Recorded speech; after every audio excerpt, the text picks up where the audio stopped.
Okay, so welcome everybody to this afternoon session on accessing financing and support services.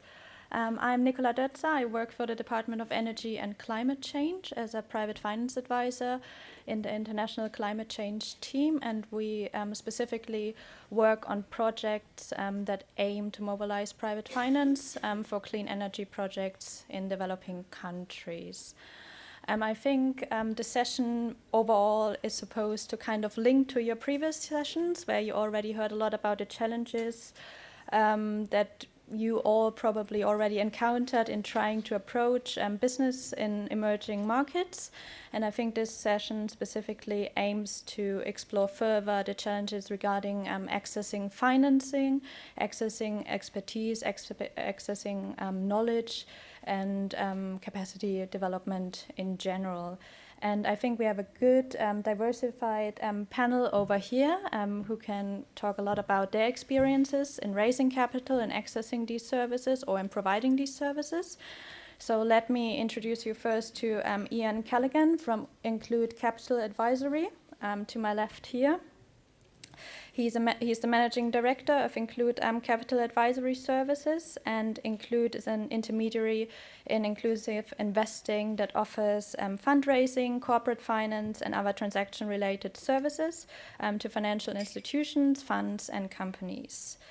Then further to the left is Simon Desjardins from the Shell Foundation. He's a portfolio director, and as you might know, the Shell Foundation is an independent charity established in 2000 by the Shell Group to create and develop solutions to global development challenges.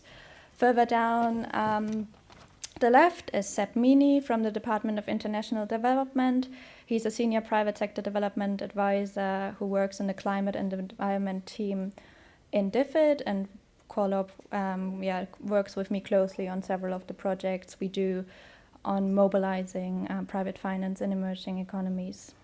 Then to the far left, we have Nigel Peters from British Expertise, and he directs the aid-funded business service at British Expertise, which is a program that aims to raise awareness about the opportunities for businesses in selling goods and services to international agencies like the United Nations, the World Bank, or other multilateral organizations. So let me give the floor to our speakers, and we start with Ian from Include. Thanks, Nicola. Just by way of quick background before I make my remarks, as Nicola mentioned, Include is a specialist intermediary in what's commonly called the impact investing space. We're a member of the Triodos group of companies. I'm sure that's a name that's quite well known in these circles. We have a team of 10, which is based in London and Washington, and we've arranged about $220 million in transactions over the past couple of years that we've been up and running. And in terms of today's conference, we've acted for clients in the distributed solar energy and clean cook stoves sectors, including D-Light that was mentioned earlier, and which Simon here has also been closely associated with. So, how do I move this forward? Do we have my... No, don't seem to want to. Oh, there we go, sorry. So, at the very highest level, these are some of the key issues that we currently see as practitioners in this impact investing space. And we're talking about opportunities and challenges. The good news is that the opportunity is actually immense. There's a great deal of money out there. Sums of sort of $4 billion are frequently bandied around, and that's money which is interested in investing in businesses that are fundamentally commercial in nature, but provide benefits and improvements in the lives of the poor. And in fact, not just the poor, but actually the burgeoning middle classes in many developing nations. And obviously sustainable clean energy businesses fall very squarely into that category. The benefits and impacts on livelihoods, education, health and security are plain to see. So this is clearly a very obvious impact investing opportunity for investors. The bad news is that money is much more difficult to access than it should be, and that's for three main reasons in our experience. Firstly, the landscape's extremely complex for investees to navigate. Secondly, the players in that landscape can have many different agendas, and even where there's aggregation in funds or whatever, that's often not optimally organised. And lastly, many investors, even those who are highly experienced in other forms of investing, actually don't understand this form of investing, that blend of impact and financial return very well. And when they're faced with real decisions, what you often see is that their risk appetite is in fact a lot lower than they think it is, or they thought it was. Oops, sorry, I'm going backwards. So here's the landscape that I mentioned. Let me see if I can point at this a bit. And with investees in the middle there. And as you can see, it is a complicated one. So at the top here, maybe you can see my little red pointer, there's a set of regulators, governments, policymakers of one kind or another. Next down, a set of what I would think of as connectors, so academics, networks, intermediaries such as us, and several networks obviously behind the organisation of this conference. And then in the C shape at the bottom is the sources of money. And broadly speaking, I've arranged them going from sort of least commercial to most commercial as you follow the arrow round. But actually the story is more complex than that because, for example, aid agencies such as DFID are now getting into the business of for-profit funds, so they can appear on the left-hand side and the right-hand side. And equally, foundations, which you see there on the left-hand side because of their grant-making background, can also make what are called program-related investments, which are for-profit investments, so they can also appear on the right-hand side. So it's a very complicated landscape for people to find their way through. And also, there are a lot of players involved in any transaction. So if we just take the top example, for an investee, a company, to get into the portfolio of a pension fund, they would likely have to involve all of these players. And some of these players simply are not present in the market or only very recently present. So the British pension fund industry depends entirely on what are called consultants. And those have only recently been starting to show an interest. And they literally control probably 90% of the investments that pension funds make. So if those kind of gatekeepers are not present, then it's very difficult for that investee to end up in that portfolio. So there's a lot of market development still needs to go on in terms of the participants. Next problem. You have all those players, and all those players have very different agendas.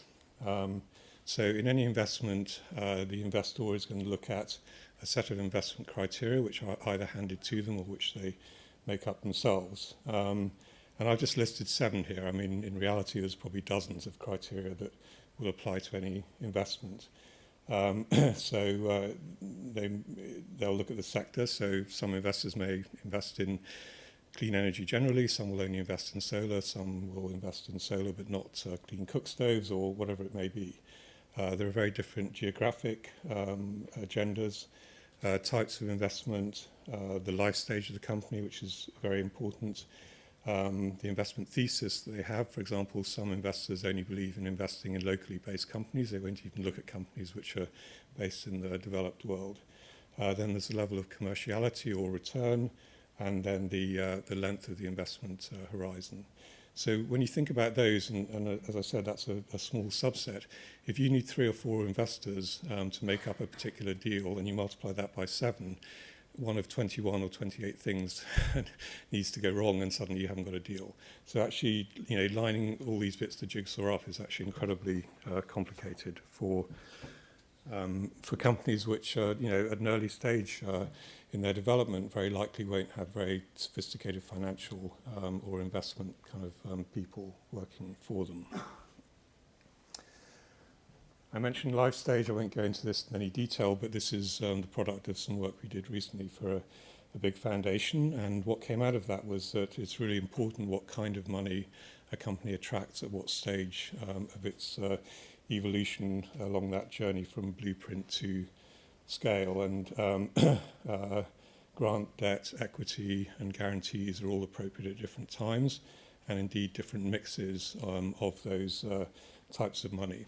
So it's very important that investors understand where, given the type of capital they have to deploy, what's the best life stage for them to enter a company. And what we also found was that there are two really key points in any company's life, what we call trigger points.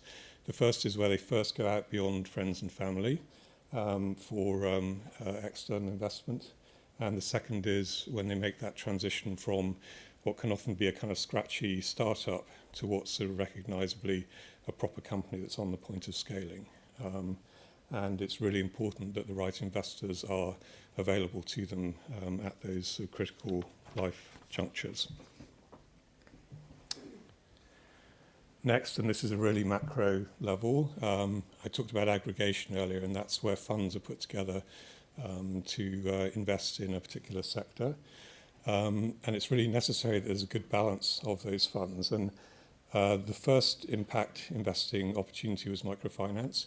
And what microfinance always did very well was to make sure that equity and debt was available to investees.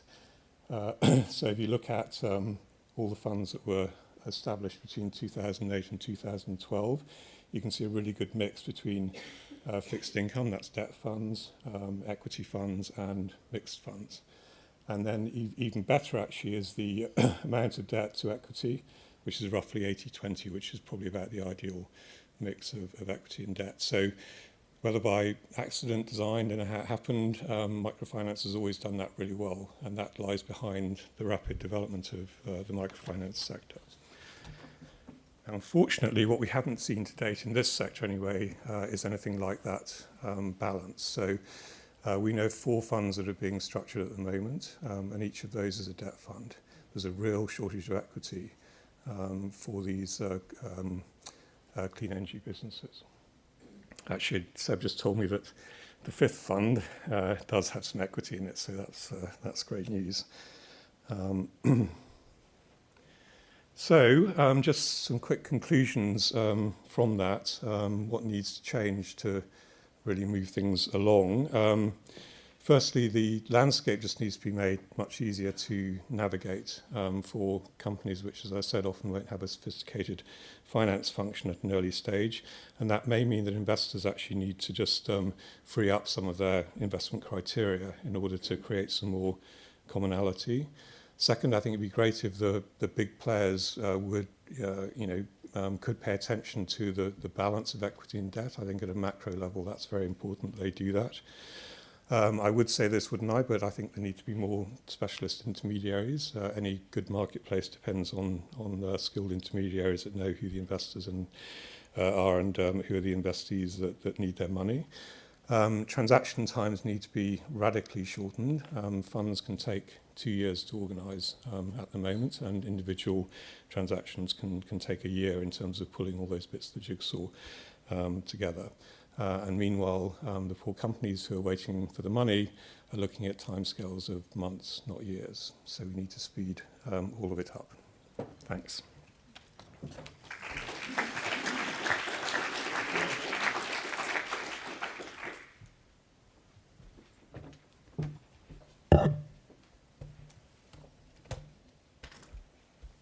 Great. Good afternoon. I'm delighted to be here, and it's great to be at the Wellcome Trust. First time here, and great to hear the interest in the Trust in the access to energy sector. So this is, it's also great to see a number of familiar faces. So as Nicola mentioned, we're an independent charity supporting enterprise-based solutions to development challenges. I'm not going to do slides, by the way. And the stage at which we typically get involved in organizations in the access to energy and sustainable mobility spaces is typically at the seed or even pre-seed stage, and we work with those organizations all the way from that point up to scale, and that partnership length tends to last for several years.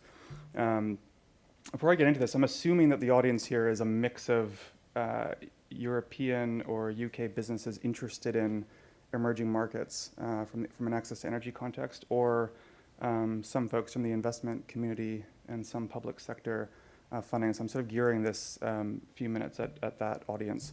The first thing I'd say is I think we're taking, when we think about the complexities of the access to energy market, we're taking a holistic approach to how we're trying to support its development and creation.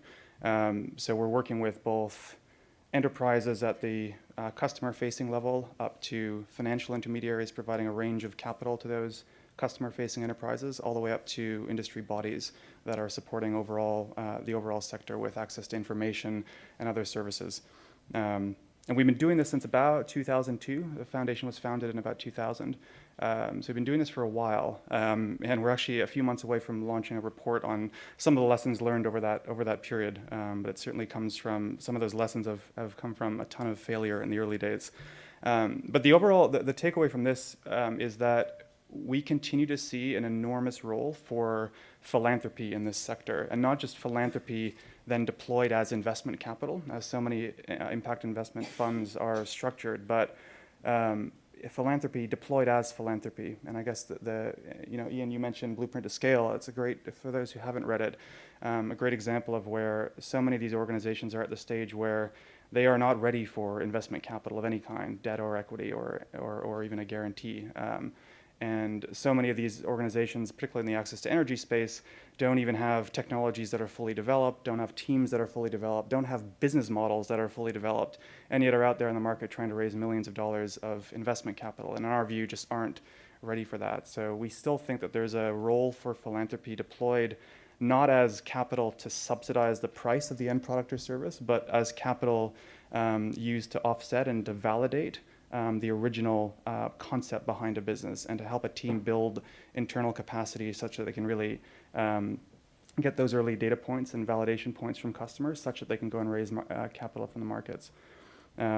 What we continue to see in the market, though, is that there is a ton of demand, and you hear different points on this from different audiences. But for example, in Africa, we see the market, and this is mostly from IFC Lighting Africa data, but we're talking sort of less than 4% market penetration, and yet we still have in some circles discussions about market share, and we're not even, I don't think, even ready for that. We've also seen businesses continuously validate the actual demand, not just need, but demand for modern energy services. In other words, even the lowest of the low-income communities within the BOP, when provided access to reliable, affordable power, have a clear need to purchase that, whether that's a service or a product. And I guess within, we could talk about any one of these verticals. The point of the panel today is to talk about finance, and we continue to see access to finance as one of the key barriers to scaling up the market. Ian's mentioned the notion of there's definitely a need to connect opportunities with the right kind of capital. I think we also, in addition to that, see numerous opportunities where the risk-return profile of those businesses or funds isn't even matched with the kind of capital that's willing to go into the market. So even if you do the best job in the world trying to match them, you have so many investors today just saying, look, this is too risky for the kind of returns that we're promising. For example, in the debt space in emerging markets. When I say emerging markets, I'm primarily talking about Africa and India and I guess increasingly parts of East Asia. We see if you're serving, for example, energy product businesses with debt, you're looking at sort of low single-digit US dollar or hard currency returns out of those funds. And yet we continue to see investors who are looking for double-digit returns from that kind of sector. So again, nothing wrong with these opportunities. In fact, we think more of them are needed, but we continue to have different expectations around that. And that's why I think we need different kinds of financial intermediaries to serve the market. I think what too often the discussion in this space is, well, how do we just get the banks to lend to energy companies more? Can we give them a guarantee? Can we train loan officers the way that we tried to train loan officers before microfinance was set up? And we think that's a wrong question. In fact, that what we see as solutions are in fact financial intermediaries or whether those are funds or financing companies of a different structure that look at SME finance in a fundamentally different way than how a bank would look at it. So instead of banks are still looking out there for, and there's nothing wrong with banks, this is not a slight at banks, but just to say that they continue to look at sort of show me the collateral, show me the track record, show me the audited financials, and then if you can show me all that, I will lend to you. And we just don't see the market today as being able to offer typically any or certainly not all of those. And so we've been involved in setting up a variety of financial intermediaries, one of them being Intelligro, which is an Indian-based financier, a non-banking finance company that's been providing essentially cash flow-based lending to the market for the last few years, and is now about a $20 million company scaling up pretty rapidly, almost with an unlimited market, pretty extraordinary growth rates. We're also a few months away, Ian alluded to this, to launching what we think is the world's first dedicated debt fund to the energy product markets. Energy products meaning solar home systems, solar lanterns, cook stoves, and all the folks on the supply chain or the distribution chain. And that's in partnership with Swiss asset manager called Responsibility, anchored partly by the IFC. We're also involved in an early stage technology incubator fund called Factor E, based in the US, which is essentially taking actual technology risk on new energy businesses. We see, again, the kind of money that we see out there looking for opportunity tends to be looking for, in our view, opportunities that have been de-risked from a technology development perspective. People do not want to invest in technologies that they don't know work or not. And so this fund was set up, and it's a nonprofit, but it's set up specifically to take technology stage risk.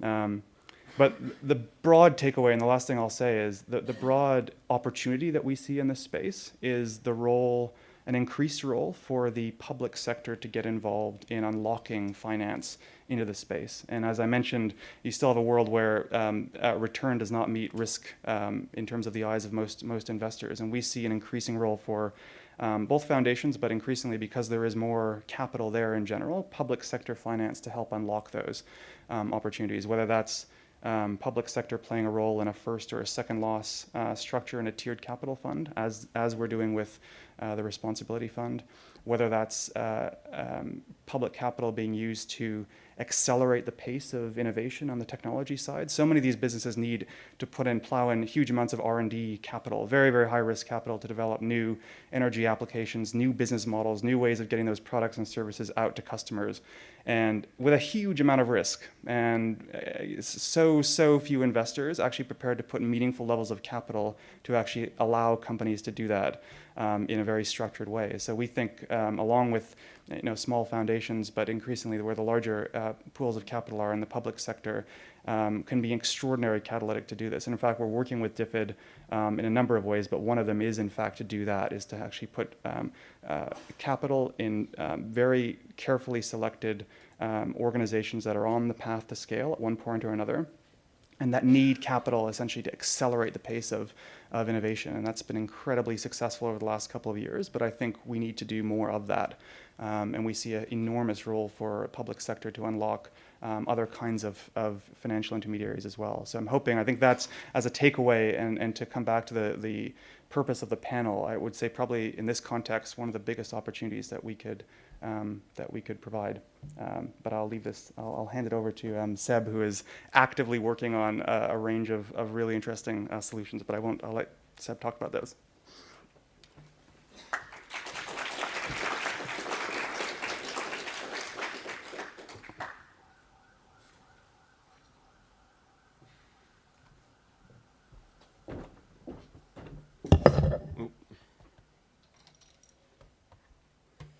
Good afternoon, everybody. I'm Seb Meany, Department for International Development. I guess I just wanted to start out by saying, why is this important? Why is this important to DFID? Why do we think that clean energy is important? Just a couple of headline numbers. 1.3 billion people around the world don't have access to electricity. 2.7 billion people don't have access to clean cooking facilities. The effects of those, or that results, it's a brake on economic development and a brake on human development. And that's our starting point. If you think of the opportunities that arise from this investment into clean energy, we're talking about opportunities for SMEs, but we're also talking about opportunities for those communities who are currently lighting by kerosene, using biomass, ordinary biomass, to cook over.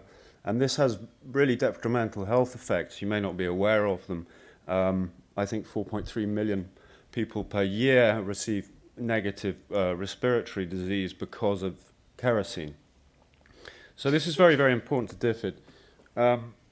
So the reduction of indoor pollution, avoiding greenhouse gas emissions, the potential for jobs and growth, but particularly for women and girls, the reduction in drudgery, the increased security that comes from clean energy lighting in particular, is really our starting point.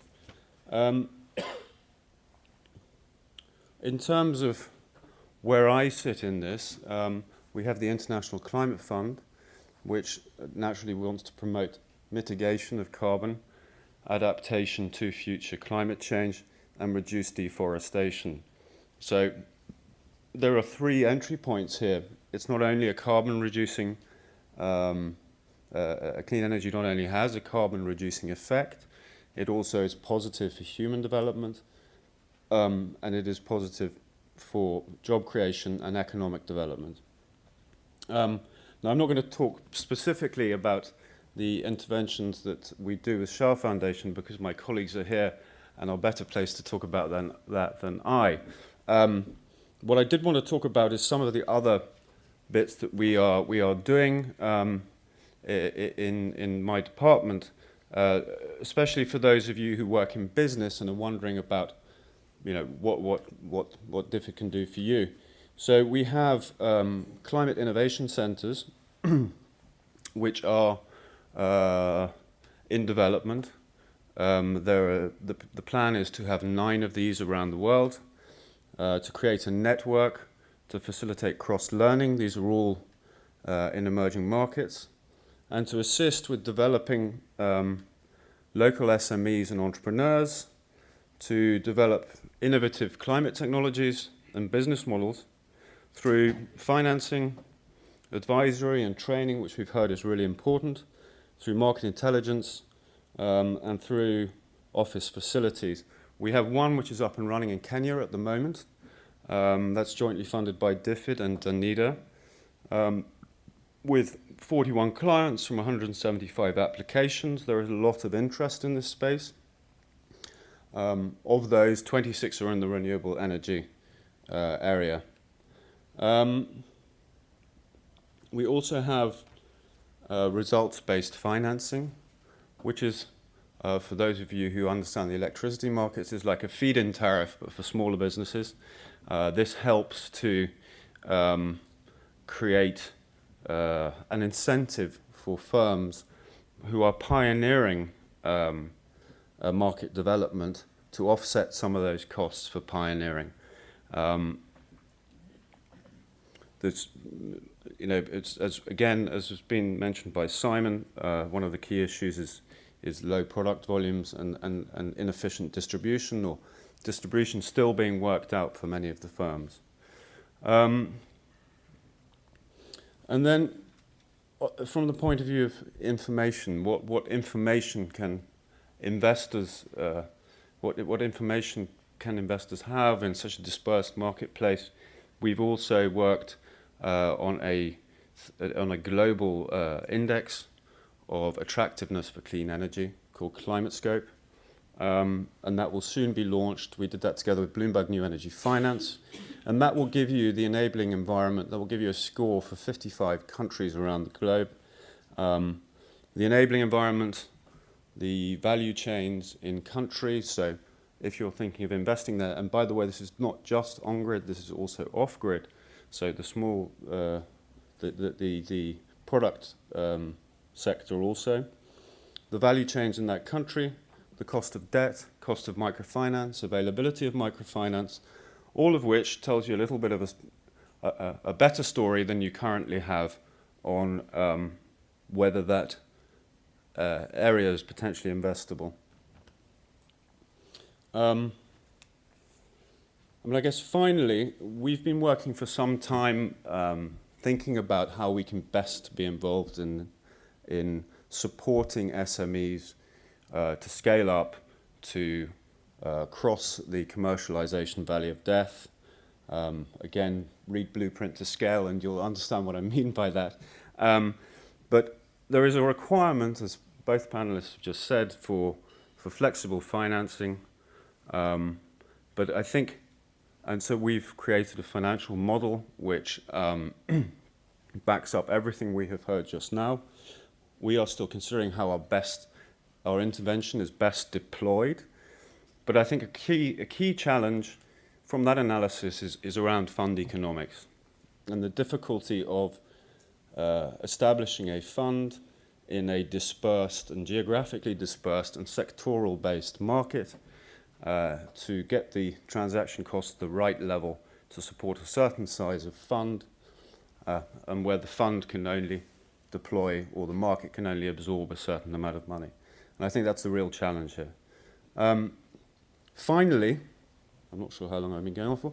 Finally, we have a newsletter that we distribute on a monthly basis, which is designed to give SMEs, businesses, investors, an understanding of what we know is out there, information, grant financing, etc., etc. So if you would like to join that, then please grab me afterwards. Thank you.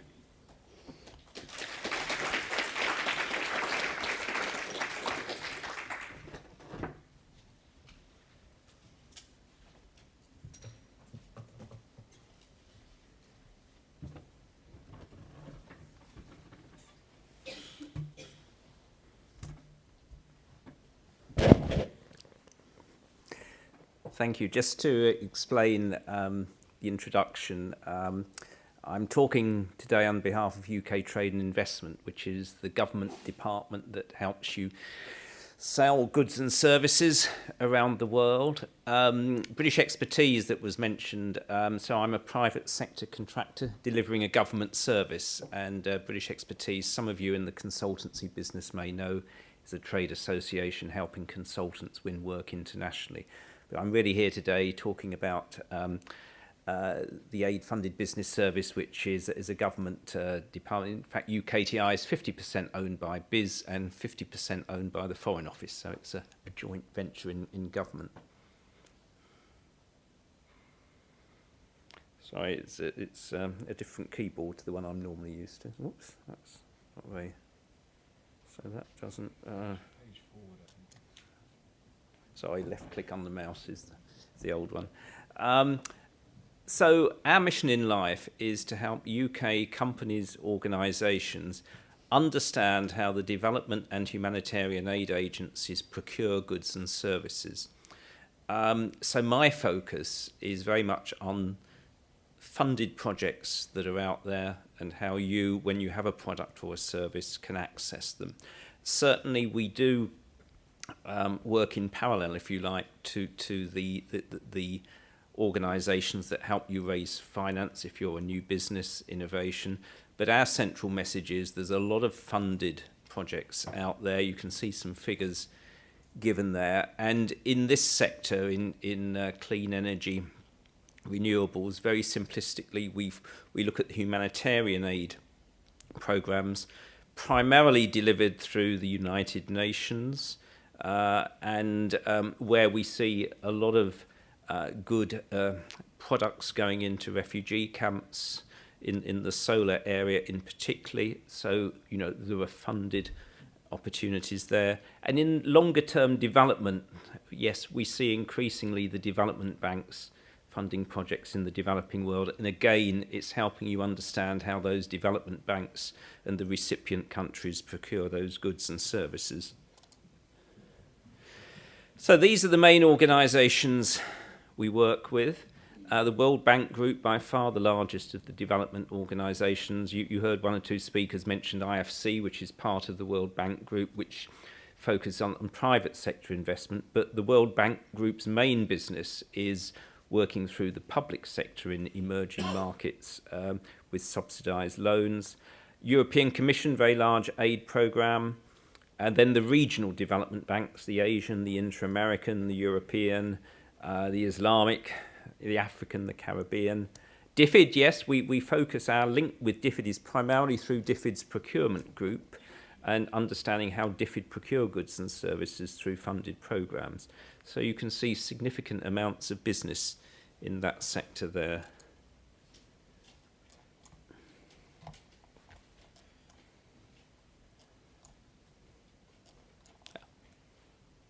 Right. Just very quickly, that slide to say that energy is one of the key areas in the world of development, and most of that, if not all, is very much the subject of what you're talking about here today. Obviously, solar, a lot of work on hydro these days, geothermal, wind power as well. A couple of case studies. The real star of one of the real stars of companies we've worked with in UKTI is going to be part of the next panel, and I was talking to him over lunch, so I won't steal Sunlight Solar's thunder from the next presentation. I just wanted to mention a company we did some work with. Some of you may now know DULAS. It's the Centre for Alternative Technologies in Mahuntleth, but that is a classic example of a company that's really doing a lot in this sector, and through the Welsh Government and through UK Trade and Investment, we've helped them. And indeed, I met them, our embassy in Copenhagen. Copenhagen is a big centre for the UN. We hosted a water and sanitation day there with them, and I was particularly interested in their application of a solar-powered blood and vaccine refrigerator there. And again, that's been in enormous demand, particularly in refugee camps. So very simply, just to wrap up, we are a dedicated part of UKTI to help you in this particular sector. We do have some publications, various events, which I'll just briefly touch on. The key, though, is the network of UKTI staff in British embassies around the world. So we have them in all the UN main centres, but also in aid recipient markets as well. And they're all contactable. They are part of our embassy network. We have our own page on the famous .gov.uk website, which takes you through the basics. So just have a look on that page, and then you can register for business opportunities. Critically, though, we have a network of what we call aid-funded regional champions. So in each English region and the devolved administrations, we have a lead trade advisor. So I know there's quite a geographical spread of you here today. So the point is, if you contact your local UKTI office, somebody will be able to help you in this particular sector. And just some events we've got coming up. I'm taking an aid-funded business mission to East Africa next week. Nairobi in particular is a big hub for the development and humanitarian organisations in East Africa. DFID have a large regional office there. But also Ethiopia is a large recipient of development aid, and it's DFID's largest country programme at present. We are hoping to take a renewable energy mission to Washington first quarter next year. Obviously, Washington is home not just to the World Bank, the Inter-American, but also one of the US aid organisations, not the Cricket Club, but the Millennium Challenge Corporation. I hope to firm that up in the next few weeks. I do a one-day training course on what we're talking about. You know, you've got 10 minutes of me today. We do so. I'm in Barnsley on Thursday, and we've got a couple of other dates in the calendar as well. We are doing a seminar with the European Investment Bank. DFID have 4 secondees working at the European Investment Bank in Luxembourg. Through them, we're hosting a seminar in London on the 7th of November. We are recruiting for that now, and I've got 1 or 2 flyers on the desk there if anybody's interested in talking to EIB. As I say, our key link into DFID is through their procurement division, which is based in East Kilbride. We have a trip there in November. That's already operating a waiting list. People are always keen to talk to DFID. And finally, ADEX, which is a humanitarian exhibition in Brussels. This really is developed into the leading exhibition in the humanitarian aid sector. And we've just got some funding for a UKTI stand for that. So for £1,500, you can have a pod on the UKTI stand at ADEX this year. And the contact details are there. My project manager's details are based there. So thank you very much.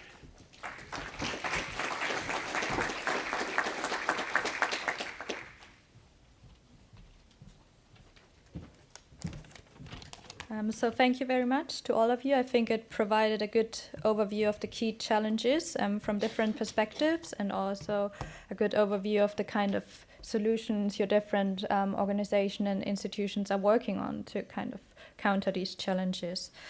So I think I have a few questions before I open the floor up to questions from the audience. I think, Simon, you talked about the IntelliGrow model that is already up and running, if I understood it correctly, in India. And I would be interested if you see that kind of model to be able to be replicated in other contexts, in other countries, for example. Yeah, it's a good question. I think it is. And in fact, one of Shell Foundation's long-standing or most long-standing partners in terms of maturity is a group called Growfin, which is now a conglomerate of funds originally headquartered out of South Africa, but is now a pan-Africa group of funds scaling up into the Middle East that effectively does mezzanine debt finance, but ultimately most of that debt is going out the door uncollateralized to very early stage businesses that do not have long histories and track records of being audited or certainly profitability. So we've seen it work, and that Growfin has a different model to IntelliGrow, slightly longer debt tenors, but to basically answer your question, I think the answer is absolutely. And the fund that we're about to launch with Responsibility is an example of that. Cash flow lending. There are others. We're in the earlier stages of launching a fund called BICS, which is actually going to be an example of a fund that will pay in advance to businesses that are expected to generate impact credits in the future. So it's a pay for performance mechanism that initially will be used with carbon, but we think, as an aside, we think this is a broader trend of impact metrics actually being valued, not just measured. And we expect there to be a range of different instruments other than simply, social impact bonds, which are, have drawn a lot of attention lately.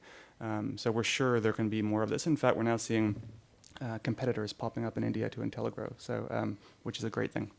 Okay, thanks a lot.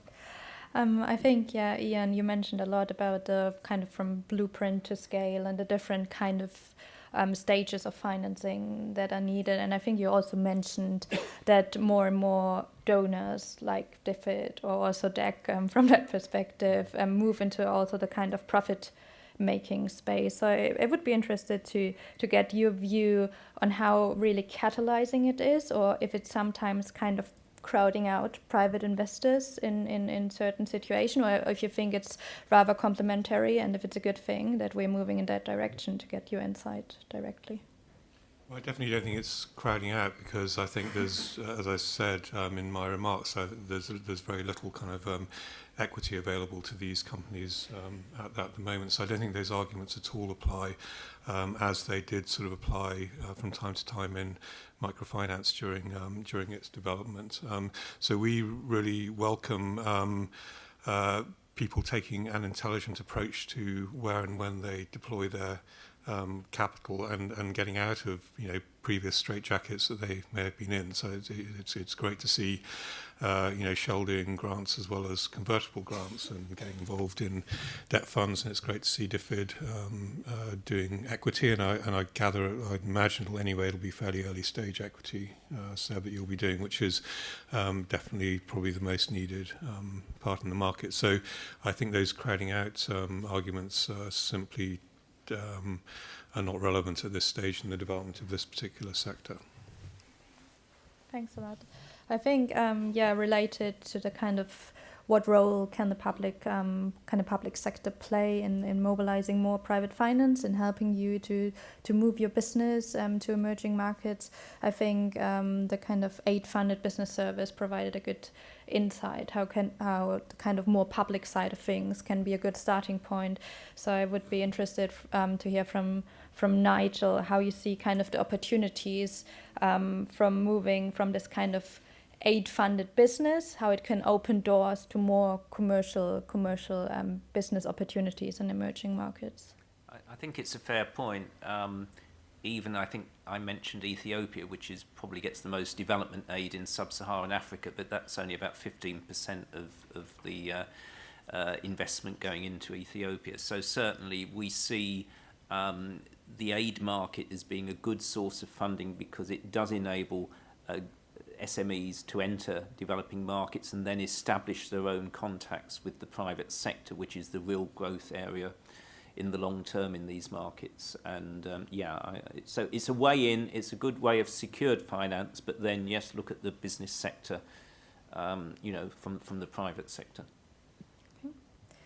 Thanks a lot. I think we've heard also a lot about kind of the challenges to access to finance, but I would be also interested to hear more about the kind of SME perspective of moving or business perspective of moving to emerging markets. And I think we've heard already that it's not only like access to finance, although it's a main part, but it's also the lack of information, the lack of expertise, and so on. And also maybe that sometimes the kind of risk return profile doesn't match. It might be sometimes that the risk perception is higher than it actually is on the ground. For example, in African countries, I think that's what we hear a lot in these forums. So it would be good, Seb, if you can maybe elaborate a bit on how kind of the climate innovation centers or climate scope can kind of help to kind of shift the risk perception or kind of help businesses with moving into emerging markets. Thanks, Nicola. I think that's absolutely right. I think there's an information mismatch. And while the climate innovation centres are more particularly set up for local firms to develop their businesses and seek incubation and rent office space and that sort of thing, for sort of foreign direct investment, for those companies thinking about coming from Europe or the UK and going into emerging markets, and then some of the stories you hear of people saying, well, Africa's a bit of a basket case, I don't want to go there, that reality exists. So to have a real metric, to have a real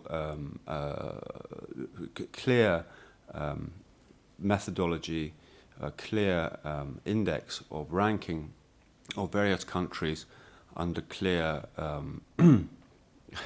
keep using the word clear, that ranking, that information is particularly important to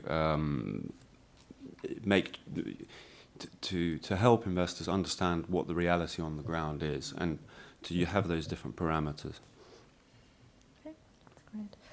I think related to that is also kind of how do we match, of course, SMEs and investors. So one thing might be the information gap, but from a more general and more maybe simple perspective, I would be interested to hear from Ian maybe your some kind of best advice or lessons learned for businesses in approaching investors who want to take the step to more risky and more challenging environments. Sorry, I was just concentrating on Simon giving me some more water sorry. when you started. Can you just repeat the first bit of that question? Okay. It was more like a very more broad and simple question about kind of your best advice to businesses who want to approach investors to take the more risky step in more challenging emerging markets, whether there's any kind of top 3 or top 5 very basic principles you encounter a lot in your work. Sadly not, actually. I mean, because all businesses are so different in terms of, the life stage at which they're approaching the market and the type of investment that they need. what they do need to do, though, I think, is really think hard about it, and if possible, interact with. I mean, not necessarily an intermediary, but somebody that's going to be able to pose some hard questions to them. At the outset of every deal that we do, we have a sort of planning phase during which we try and do a real sort of deep dive with the investee and work out what their real needs are. And I think in 100% of cases, their real needs are actually different from what they thought their needs were. So I think that actually really thinking it through at the outset before you go to the market is the key thing, because what people hate is you coming and asking for one thing 1 minute and then actually realizing that what you need is something completely different. So I think that would be my top tip from I think all of the cases we've done, which is really think it through hard at the outset and try and have access to someone that can ask you some really tough questions about the business, the market, the model, and all the rest of it. And can I just link to that another question directly to you as well? I think you talked about the complexity of kind of the financing space and the kind of, again, the different stages and the different financing instruments needed. So I wanted to know more from you about whether you think it's more a need to actually match investors, SMEs, with the kind of different financing instruments, or whether you also think there's a need for new kind of financing instruments, or whether we are fine with the existing ones, but we need to provide more information and better access to them. Yeah, and this is something that Simon should talk about as well. But I mean, there is definitely a sort of trajectory along which certain types of financing are more appropriate than others. So, for example, at the outset, grant funding can be incredibly useful to a business in terms of actually reducing the technology risk, understanding the market it's going into, and then actually in these sort of businesses, there's this phase that's called prepare, which is kind of unique, I think, to these impact sort of businesses, because quite often in emerging markets there isn't a market there. It's not like you're going in and selling a TV set into a market that already understands what a TV set is. You actually have to develop that whole market or prepare that whole market for these products to come in. And so grant money up until that stage is actually perfectly appropriate. Once a company starts to scale beyond that, then grant money becomes, I think Simon would agree, inappropriate, and you should be looking for something that has more commercial discipline to it. So, so I think the answer comes back to the previous answer, which is that every investors have to think very hard about where and when they're putting their money in, and what the most appropriate use for their capital is. Simon, do you want to add to that? I'd only add a lot of practical example of this. So take the mini-grid market. I know there are some mini-grid players in the room today, and it's a sector that we think needs a ton of support across a range of areas to actually help it turn into a viable market. Those, and the example on the finance side is, imagine a small mini-grid that might cost maybe $20,000 to $50,000 US to set up, something in that ballpark. And the payback for that mini-grid might take 5 years or 6 years or 7 years. And that's essentially, if that 20 to 50,000 were 20 to 50 million, if it were a proper project finance deal, there's a ton of capital out there ready and willing to support that kind of business. We've seen a lot of capital move into that space. But how in the world do you finance a sort of first or second time entrepreneur, or simply an individual in a local community who can maybe put 10%, 20% of that down to get that mini grid started? Uncollateralized, no track record, definitely not bankable. There's no way they could go to a government organization directly for finance. And to ask for a guarantee, you'd need huge guarantees over many years. And this is why, if I think about the broader public benefit of scaling up the mini-grid sector, is just massive, right? We need more examples of these kind of business models working and scaling. Far more important than whether at the outset 20% of those businesses fail or not. in our view, pretty irrelevant. But you need a different financing instrument to put that together. It's essentially small-scale private or small-scale project finance. And there's nobody out there really doing that right now, and very, very difficult to structure in terms of economics. Another example we think of where public funding could and other private philanthropic capital could be used to actually test new financing instruments or create new intermediaries to actually serve that kind of need in a dedicated way. And that's still a gaping hole in the financial sector today when we think about access to energy in emerging markets, and definitely needs new instruments in our view. I think one of the new instruments that floods some of the kind of discussions, it's always a crowdfunding, and I think as far as I'm aware, a couple of businesses in the room also have used crowdfunding or would like to use crowdfunding. So Simon, I think it would be good to have your take on this, how the kind of more innovative, really innovative financing mechanisms like crowdfunding are kind of filling a gap that is there or can provide a starting point for further scaling up.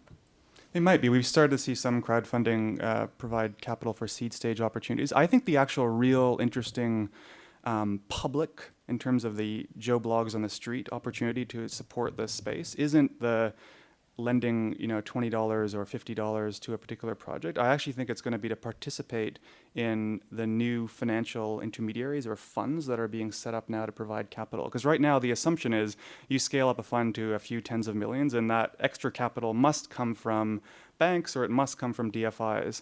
And even today we think the market is not really at the stage where the real large amounts of capital can be flooded in. There's no reason why the bulk of that scale-up funding couldn't be brought in with retail investors. And if we think about the asset manager responsibility that we're working with on this new fund, for example, that is where most of their $2 billion under management actually is sourced from.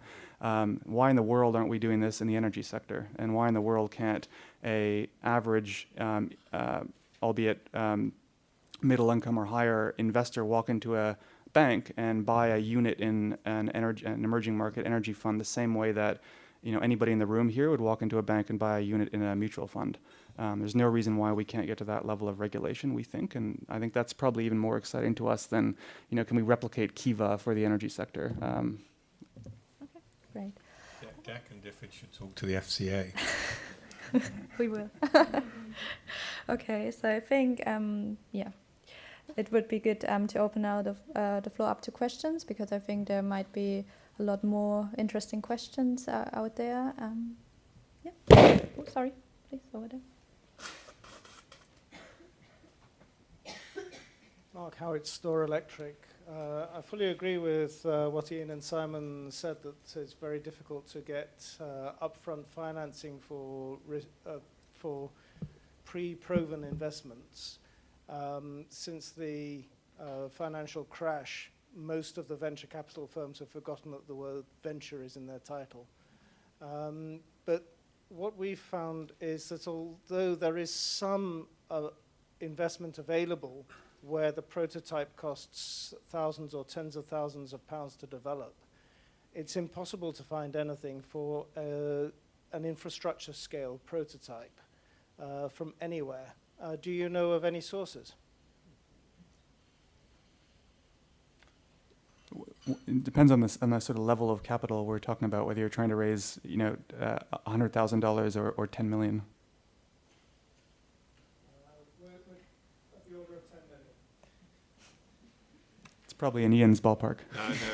Sorry, that's beyond my ballpark for prototypes. Yeah. Sorry about that. Sorry, I've just got a related question to Mark. I'm from Jeff from Store Electric as well. I think where you guys, especially DFID, could help greatly without actually giving any money in the first place is there some kind of database somewhere of these high net worth individuals, philanthropists? If I go on a Bill and Melinda Gates Foundation website and try and get Bill Gates' email address, completely wasting your time. Okay, and I know there's some wacky ideas out there that you don't want to be introducing to Bill Gates, but there's some really good ideas in this room, and you're talking about philanthropists and high net worth individuals and saying, you can't help us, they can. How do we access them in the first place? You guys probably know a lot better than us, and that kind of help would be like gold dust. Sure. Yeah. Oh, you start. I was just going to say that this is it's for precisely that reason. It is quite complex that we have a newsletter that we distribute, but to the extent that we know every single potential funder in the market, we don't. And Ian's, I don't want to talk for Ian, but firms like Ian's, I think, probably more sit at the interface of finance and companies than we do. Yeah, I mean, we have 450 names, I think, in our database, and that's the product of, sort of 30 years experience of some people, and, half a dozen years experience of the more junior members of the team of 10 people. Those high net worths have gatekeepers, and they guard their identities very, very closely.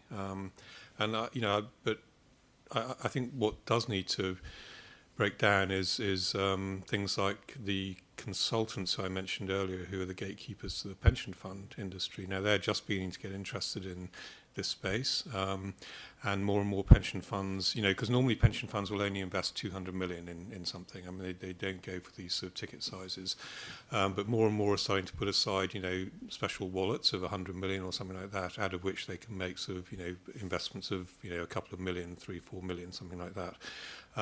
So they're actually able to invest, and so finally they're instructing their consultants to go out and find some of these investments. So you're starting to see those guys appear in the market. As far as the high net worths go in the UK, they're almost all controlled either by family offices, which you will never get through the door of, or they work through the private banks.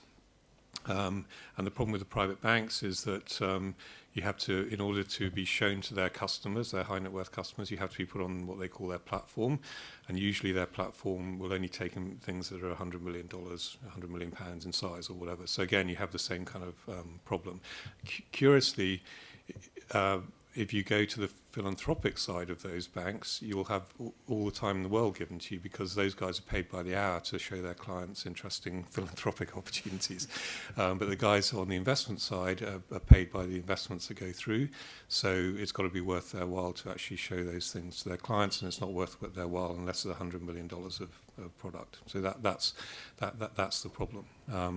And short of the UK government virtually instructing, banks to pay some attention to this sector, I'm not sure how you get around it. Love to try.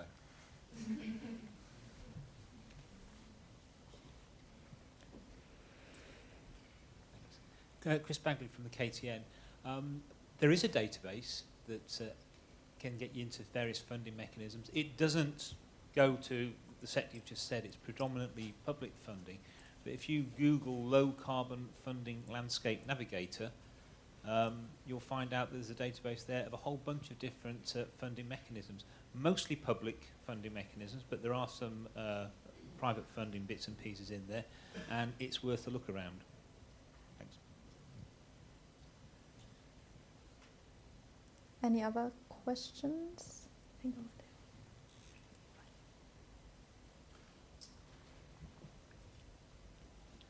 Yeah, sorry, Gary Staunton. Question, I heard a lot of discussion about risk and relative about mitigation, and I'm particularly interested in finding out where you guys go for due diligence, which is both credible and cost effective.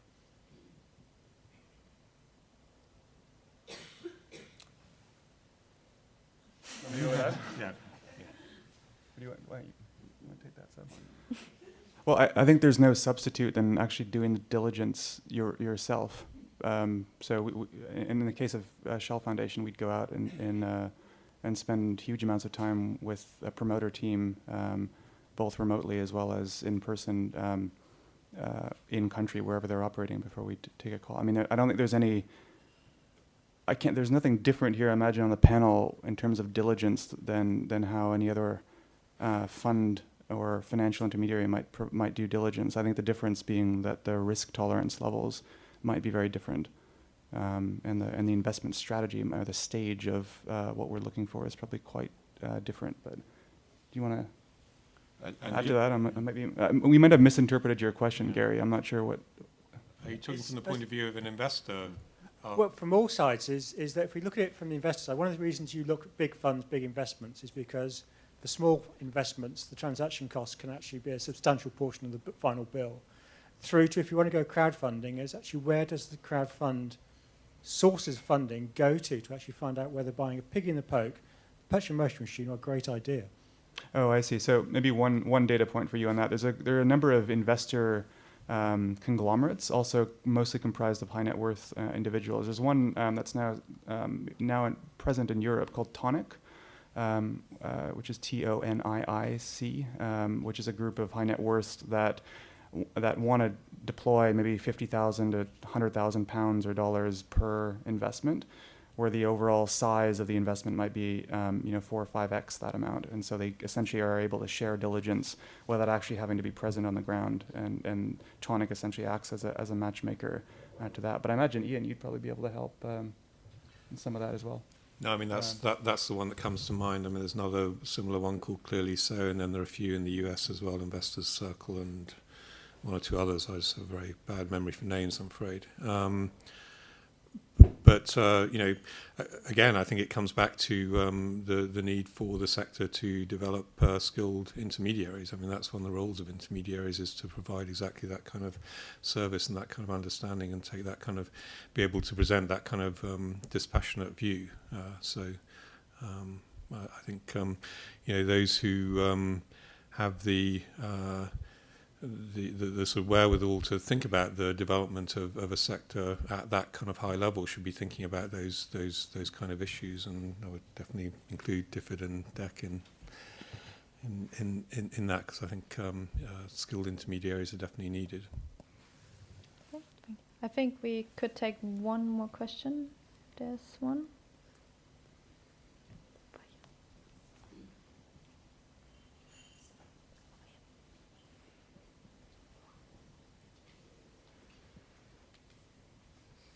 Leo Yusuf, Alpha Genesis Consultancy. What about the period of the investment? Generally, you're probably talking, especially for power, at least a minimum of 5 to 10 to 15 years. Would that work in somewhere like the emerging economies? Yeah, I mean, I think for the product markets, I don't think it. I mean, I think there's a difference between the sort of on-grid power market and the product market. It really depends to the extent to which you're providing end-user finance, and clearly in many of the markets that these SMEs are operating, in order to get sales, you need to provide end-user finance, and therefore your working capital is going less far, hence the rationale for the Shell Foundation Fund. So, I mean, I think Simon could say better, but the period for investment for on-grid is clearly that sort of length, and there is capital for that part of the market. It's at this product market intervention where there is a lot less capital available. Simon? Yeah, I think that we continue. I think too often the world, or the way that this market is being perceived, is sort of how developed markets have been electrified, which has tended to be, of course, large-scale, centralized power plants, and indeed those kind of investment periods are, in fact, well north of 10 years and often extend into the decades. But we don't believe, and we're speaking for the foundation here, not for everybody perhaps, but we don't believe that is how emerging markets on the whole will be electrified. That kind of model might apply well for dense urban locations, but certainly isn't applicable in even peri-urban and certainly not rural locations. And so different services and products needed, and those, when you look right down to the scale at which some of the businesses that many of us on the panel here are supporting, the payback period for those products and services are dramatically lower. So in the neighborhood of 8 months to 12 months to 24 months. And for the small power projects, it extends to 5-7 years, but nowhere in the lengths that you're talking about. And I think that informs a totally different set of financial instruments, different return expectations, and different kind of capital needed to support the market. It's going to be a different way of doing this than we've seen before, which is kind of exciting. I mean, the vast majority of impact funds are sort of 7 to 10 year closed-end funds. So at the very most, they can invest in something for 5, 6, 7 years, something of that order. So as Simon said, they're going to be much more geared towards these other off-grid type, smaller scale distributed solutions. Okay, thanks. Thank you very much for your questions, and also to the panelists. I hope at least that it provided some more practical insights and more practical solutions to this very complex area. We've heard a lot about the complexities, but I hope that our panelists shedded some light how we could at least start to tackle them. So thank you. And one more housekeeping issue. I think I was tasked to remind you to fill in the feedback forms if possible, because it's already in the afternoon. So that would be great. Thanks.